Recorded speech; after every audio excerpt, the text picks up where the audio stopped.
Furious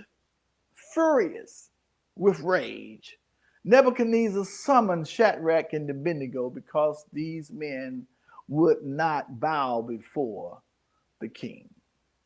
And Nebuchadnezzar said to them, "Is it true, Shadrach, Meshach, and Abednego, that you do not serve my God or worship the golden image that has been set up?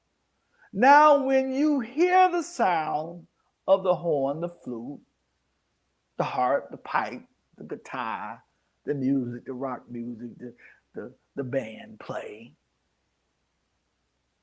if you are all ready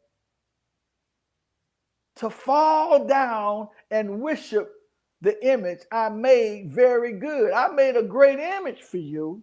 You know, the devil like to tell you what he done for you. I gave you $100,000 year job. I gave you $200,000 year job. I gave you this house. The church didn't give it to you.